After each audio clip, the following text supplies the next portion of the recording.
going on, Jerome's? We're back. Take a look at another mock draft. Bucky Brooks mock draft 2.0 post free agency edition. And there's some fun things going on. Vikings go in the trenches, hard in the paint yet again, even though they ignore the offensive line. But I don't know. Maybe they'll sign Eric Fisher. Who knows? Anyway, so let's dive on in. At the top, Trevor Lawrence, no matter what. Yes, yes, yes. Number 2, here's where it gets interesting. So the Jets go Penei Sewell as opposed to any quarterbacks. I think he went Fields in his first mock draft. But they roll with Sam Darnold, and now you got another offensive just pillar. So you got Becton, you have Penei Sewell, and, well, you had Pat Elflein. He gone. But you got weapons in Corey Davis and Keelan Cole, and if you can protect Sam Darnold, he's got targets now, and maybe Mike LaFleur can do something with that offense. So we'll see. We'll see. Could it be something that the Jets regret, especially if this experiment with Darnold doesn't work out and Wilson or Lance or Fields or whoever goes on to be a star? Yes, but that's the Jets. 3, so the Dolphins, there's no trades in this mock draft, but I think the Dolphins will be in the catbird seat to trade down with all this quarterback madness going on and still get a big-time playmaker. But they take the #1 receiver in this draft, Jamar Chase, tough, physical on the outside. I love Jamar Chase. People forget how good he was because of the 2020 opt-out, but 20 touchdowns, 2019 LSU. Of course, with Justin Jefferson taking my coverage. But if you are going to build around Tua Tagovailoa, you have to give him as many weapons as possible. So more, even though you did sign Will Fuller in free agency, you have Jamar Chase, you have Fuller, you have Devontae Parker for Tua. And if it doesn't work out, you don't have Fitzpatrick anymore because he went to Washington. 4, so the Falcons, and we've said this about the Falcons, that yes, you can get Matt Ryan some protection or some weapons or whatever, but how often do you plan to be picking in the top 4? Hopefully not a lot. So Arthur Smith, brand new offensive guru head coach, getting his quarterback. Now, big decision here. You could go with the local guy, Justin Fields. I'm sure would be a fan favorite, or no Sackey for Zachy. It's a bit of a gamble, but Wilson would benefit sitting behind Matt Ryan a year, maybe 2, and then move on with life. 5, Bengals. So you definitely want to be in on offensive line. Kyle Pitts or Devontae Smith certainly would be tempting, but Slater at 5. Put him at left tackle. Don't dick around with things. You have Riley Reif at right tackle. He already said he's going to slide over, as well as kick Jonah Williams, the former Bama number 11 overall pick, inside. But, man, Kyle Pitts would be tempting. But protecting Burrow at all costs. 6. So the Eagles done did it. Justin Fields is on board. Even though they took Jalen Hurts in the second round last year, they got rid of Wentz, but they reignited that quarterback controversy. Now, I've thought about this for a long time, and you know, if the Eagles aren't sold on Hurts, and on the board, if they feel like Justin Fields is rated above Hurts, why not? I get it. Like, they'll have a competition. Winner gets the job, and loser is going to be traded. And guess what? The loser will get a decent amount in return. Like, we talked about the projected trades for Sam Darnold that were thrown around. It's like, you can get some decent coin. So, Justin Fields and Jalen Hurts, whatever, they'll compete, and whoever wins has to be stuck in Philly. But 7, Lions. So Lions lost Marvin Jones to the Jaguars free agency. Babytron went to the Giants. And now Brad Holmes goes all Matt Millen, wide receiver in the first round. But Jalen Waddle is a bad mother. He's got speed for days, is an underrated route runner, and is going to add a dynamic element to that Detroit offense. Jared Goff has his new wide receiver 1. Him and Quintez Cephas, a little bit more of a possession receiver, I think would be a nice 1-2 duo. 8. Which, as a Vikings fan, that sort of sucks. 8, the Panthers. No plans to Trey Lance. Yeah, they get their guy. Teddy isn't going to be it long term. Now, they signed Hassan Reddick. I thought that Micah Parsons would have been a lot of fun with that already fun, young, and fast defense with Brian Burns and Jeremy Chin. But, yeah. No plans for Trey Lance. You can sit for a year and then see what Joe Brady wants to do with them. But I think this is a perfect spot for Trey Lance. Next up, number 9. So the Broncos miss out on the big 4 quarterbacks. Maybe they could go Mac Jones here, but no. They take the top cornerback on the board. Caleb Farley, even though he's got what was it, Dyco Metro something, he'll be fine. He'll be fine. Cornerback 1 in this draft. They lost Bouye, and they did sign Kyle Fuller, but it's only a 1-year deal. So, yeah, definitely go get your guy. Next up, number 10. So the first aha moment.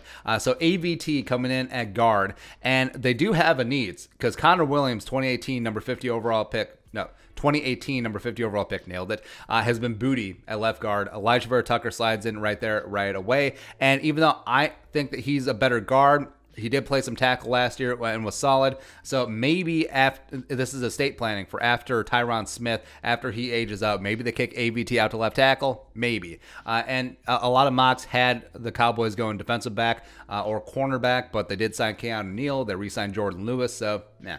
11. Giants. So everyone and their mom had the Giants going wide receiver in this spot. But then they signed Galladay, and also they signed Adoree Jackson, so cornerback's less of a need. They signed Kyle Rudolph, even though that shouldn't scare you away from Kyle Pitts, man. But they kept Leonard Williams, but Rousseau is that dude. They brought aboard a Fadi, but they lost Dalvin Tomlinson, and Rousseau can play all along the defensive line. He could play edge, he could play 5-tech, 3-tech, 1-tech at times. So, yeah, Gettleman gets a long, fun, adaptive defensive lineman. So, yeah, I like that fit for the Giants overall. 12. So you got Patrick Surtain II, who had himself a nice pro day today for Alabama, or yesterday when you were seeing this. But they lost Richard Sherman in all likelihood. They need a replacement, and offensive line less of a need because they re-signed Trent Williams. They brought in Alex Mack, so that's good to go. I mean, maybe they go Mac Jones here, but yeah. 13. So this is one of the teams that really changed their draft board because of free agency. So they lost Hunter Henry, but they did sign they did sign Jared Cook, and a lot of mocks had them going offensive line early on. But they signed Corey Linsley, made the highest-paid center in NFL history. Plus they signed Matt Filer, the tackle coming over from the Steelers. So they're relatively good to go there. And then Kyle Pitts. True BPA. So I understand you got Jared Cook as well as Donald Parham, the 6'8" pride of Stetson, but Kyle Pitts just slaps different, man. Because Kyle Pitts, you have a brand new Antonio Gates, and him and Justin Herbert together. That's gross. That's gross. Plus, they still got Keenan Allen, Mike Williams. Let's get this damn thing going. 14. So the Vikings go defensive line, Kwity Paye. I love Kwity Paye. He's a physical freak. I'm certainly okay with it. But you look who else is on board, man. You look who else. Parsons is still there. That would be tempting with Anthony Barr on a one-year deal. Christian Darrisaw, of course, is my absolute draft crush. Devontae Smith, in terms of BPA, certainly would be tempting. But if they did go Kwity Paye in this spot, I can't be mad at it. He's going to blow up his pro day, which is coming up in a couple of days. And he's a physical freak. And just add him to the mix and rotate him in at that edge rusher opposite of Daniil Hunter with Wanham, with Steve Wadley. Give him time with Andre Patterson in a couple of years. He'll be a Pro Bowl caliber player opposite Daniil. And again, extend Daniil, keep Daniil, pay Daniil. Next up, 15. So the Patriots... Man, the Patriots went hard in the paint in free agency. Now, this could be the Mac Jones spot. Even though they re-signed Cam, Cam is certainly getting up there in age. So they could go in a lot of different directions here, but going BPA, I mean, Devontae Smith would be really, really tempting. But Micah Parsons, they are missing that rangy do-it-all linebacker on defense. So Parsons is the modern-day Willie McGinnis. He is the modern-day Jamie Collins for Belichick and company. So there you go. 16. So the Cardinals signed J.J. They traded for Rodney Hudson, so they got the offensive line locked. They signed A.J. Green to replace Larry Fitzgerald, and then they lost Patrick Peterson, so this is the easy fit. Easy fit, J.C. Horn, no matter what. Next up, 17. So the Raiders. The Raiders signed Yannick the Freak Ngakoue, so that takes edge rusher off the table for now. They got rid of their entire offensive line, so maybe there's some needs there. But getting Jeremiah Owusu-Koramoah, the hybrid money backer, linebacker, safety, it's perfect for the AFC West because you have to contend with Travis Kelce twice a year and now Kyle Pitts twice a year. You need a guy like Joke. Next up, 18 Dolphins. So even though they took Jamar Chase at 3, this would be really tempting to get Devontae Smith. So Devontae Smith with Tua, with Chase. You got Fuller. I don't know, trade Devontae Parker, cut him. I don't really care. But Najee Harris makes a lot of sense too. Myles Gaskins, Niles Harris would make a nice 1-2 combo at running back. Plus, Harris is a phenomenal receiver as well. Tua has more weapons and no more excuses. Next up, 19. So this should be the Mac Jones spot. But now Washington goes BPA. I mean, they could have some needs on offensive line. Christian Darrisaw would make a lot of sense. But Devontae Smith, man, this just slaps different, man. So Devontae with Scary Terry, that is a hell of a 1-2 combination. Plus Logan Thomas, the former Virginia Tech quarterback, is really starting to round into form as a tight end. So if it's tragic, Heineke, whoever, that's nice. I like it. 20 Bears. This sucks. Everything sucks. So they get Darrisaw. He should be their left tackle day one, even though they're the Bears and they'll screw it up. So they'll put him at right tackle. They'll keep Charles Leno in at left tackle. But, I hate it. I hate it. I hate it. 21 Colts. So the Colts still have needs at left tackle. They haven't signed anyone to replace Anthony Costanza, who retired. And they would have loved Darrisaw in this spot. Maybe they go Sam Cosmi or Dylan Radins here. But Jalen Phillips, Chris Ballard likes him long and rangy on the defensive line, so Phillips with those heavy hands is a nice fit there. 22. So Tennessee Titans, before free agency, edge. But then they signed Bud Dupree, so they're good there. And cornerback-wise, they punted on Malcolm Butler. They got rid of Adoree Jackson. So Greg Newsome the second, hopefully pairing up with Christian Fulton is going to be some decent cornerback duo for Tennessee. Next up, 23, the Jets. So again, you're building around Darnold. You got Penei Sewell. Now Travis Etienne in that backfield, giving him a running game as well as an underrated receiver. I mean, Travis Etienne does have flashes. The Jamal Charles comparisons are pretty adept. So yeah, if Sam Darnold can't win with this, he ain't the guy. But I think you already know that. 24. So the Steelers are on board. Now, this could be Mac Jones since Big Ben is coming back, although Big Ben aged like milk. Or it could be offensive line since they got rid of Villanueva, Marquise Pouncey retired. Or it could be edge to replace Dupree. But they get linebacker. So Nick Bolton, tackling machine, could be in the middle of the Steelers defense. So yeah, he's a bit of a throwback. Meat and potatoes, inside linebacker. I like it overall. Him and Devin Bush going to do some work. Next up, 25. So the Jaguars are a lot of fun, man. So they hit free agency hard, and they could go any type of direction. They did re-sign, or they did franchise tag Cam Robinson. So otherwise, I would have said that Brad Ends or Cosme here would have made sense. But Trevor Morag, Sheriff on the back end of the defense. I think him and Rayshon Jenkins, the big-time free agent signing from the Chargers, is a really nice safety duo. So Duval, baby, let's go. 26. So the Browns, they did sign Tack McKinley, except that's whatever. So adding more edge help opposite of Myles Garrett. Joe Tryon, I think, has a chance to be a really solid player in this league. Nice little get for Kevin Stefanski. 27.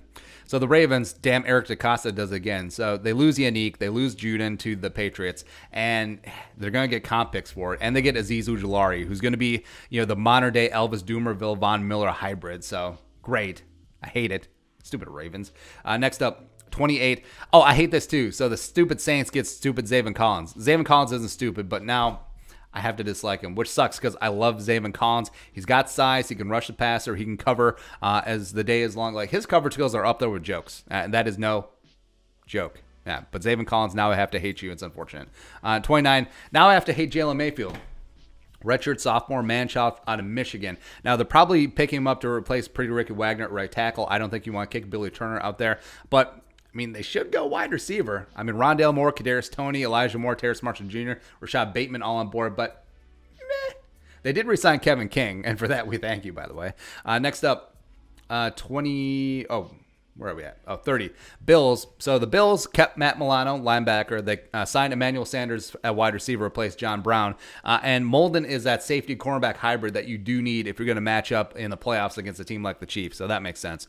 Then the Chiefs, 31. So they cut Eric Fisher, they cut Mitchell Schwartz, and then they signed Joe Thuney, they signed Kyle Long, they brought back Mike Remmers for some reason. Tevin Jenkins, put him in a right tackle, and then forget about him for 10 years. Like, he's going to be a stud. He's going to be an absolute beast. Maybe Jenkins flips over to the left side. Yeah. And then lastly, the Bucs. How does this happen? How do the Bucs just keep everyone in free agency except Fournette, and then they just get Mac Jones at 32? Wow. Again, how did the Saints, how did the Steelers, how did Washington, how did the Patriots not take Mac Jones? How does this happen? Hashtag bless. But Mac Jones, who has been compared to Tom Brady. And also, it's kind of fun. So Bruce Arians, one of his first coaching jobs was coaching QBs for Bear Bryant, Alabama. So this is a nice way to bring it full circle. Roll Tide. Dudes who didn't make it. There we go. So Kyle Trask, without a run on quarterbacks, I thought that was pretty unlikely. And hell, he might not even be the sixth quarterback taken. Wide receivers, like we talked about, Rondale Moore, Toney, the other Moore, Terrace Marshall Jr., Rashad Bateman, no. Fryermuth, no. Offensive line, Leatherwood, no. Cosme, no. Radins, no. Dickerson, Wyatt Davis, no matter what, no. Defensive line, Boogie Basham, Asai, Owe, Ronnie Perkins, no. Christian Barmore didn't make it. Davian Nixon, no go. Dylan Moses, Onwuzurikis, Asante Samuel, Tyson Campbell, Eric Stokes, Javon Holland, no dice. But I don't know. Like, if this is how it plays out, again, I love Kwity Paye, but there's a lot of other talent on board, man. That AVT pick sort of threw everyone through a loop. So Darisaw was there, Micah Parsons was there, Devontae Smith was there. So it would be tough. But just trade down. No. No, we're not risking losing one of these guys. But again, if it's Kwity Paye, put him on that defensive line. Already stacked defense. You draft safety in the 3rd round. You draft a wide receiver. You draft offensive line. Hopefully you sign Eric Fisher or Trey Turner or someone. And then let's go. Let's go. All right, but your thoughts. Bucky Brooks, Mock Draft 2.0. Let us know in the comment section below. Subscribe for daily Vikings takes. Want to support that work? Post some in the Venmo. But until next time, Skull, production value.